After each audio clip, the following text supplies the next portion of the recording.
Hi, I'm Dr. Randall White. I'm a clinical professor of psychiatry at the University of British Columbia. The BC Mental Health Act is a law that allows doctors to keep patients in a hospital. Under the act, they're called designated facilities, in order to do assessment and treatment. And this is typically in the case of people with severe mental illnesses like schizophrenia and bipolar disorder.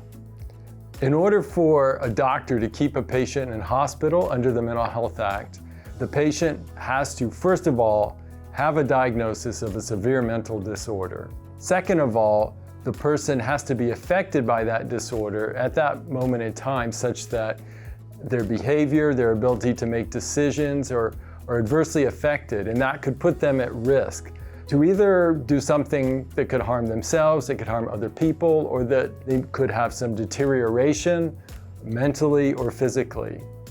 Also, that person's disorder can be suitably treated in a hospital, and that the supervision and care they would get would help them. And finally, the act says that the person is not suitable as a voluntary patient. And what that typically means is that the person lacks insight, they don't understand that they have a disorder that's adversely affecting their behavior, they're at risk, and therefore they're not willing to stay in hospital voluntarily.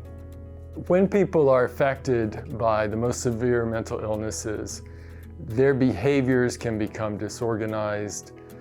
They become, sometimes victims of aggression. Occasionally they may commit aggression. So these are the kinds of things that can occur that require somebody to get immediate or emergency help.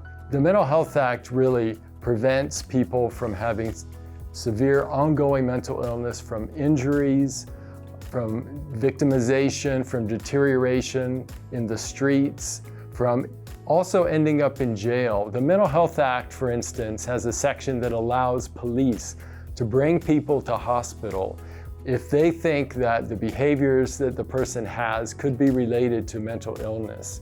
And perhaps they committed a minor crime. It's much more beneficial, despite that, for the person to come to a hospital. It's much more humane than sending them to jail, where they may not get appropriate assessment, they may not get treatment, and they may be victimized further.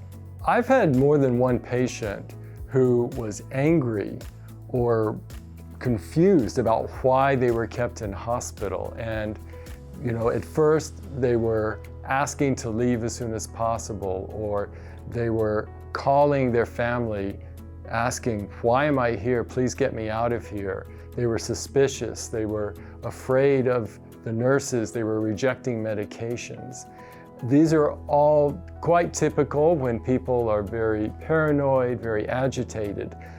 Once they begin to get better, they often start to gain insight. And I've had someone tell me, I really didn't like this. I really hated being here initially, but if it weren't for this, I'd be on the street, or I could have ended up, who knows, even dead if I hadn't come here. And so even though this was upsetting at first and scary, I'm glad.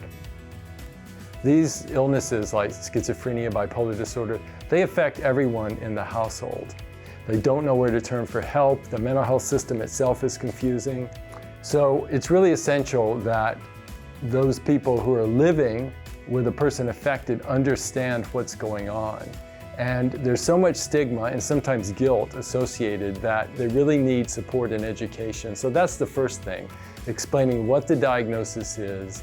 It's not anyone's fault, and that there are treatments, that there is hope for improvement. And I think that's really the key thing. People are often very baffled and confused initially, so they can't absorb a lot of information. But another thing that I do is I tell them about the BC Schizophrenia Society. I tell them about the resources that are on the website, that there are meetings, that there are education programs. And when they're ready, they will find that information, and in the long run, that's probably the most important thing, that they get that kind of ongoing support and education.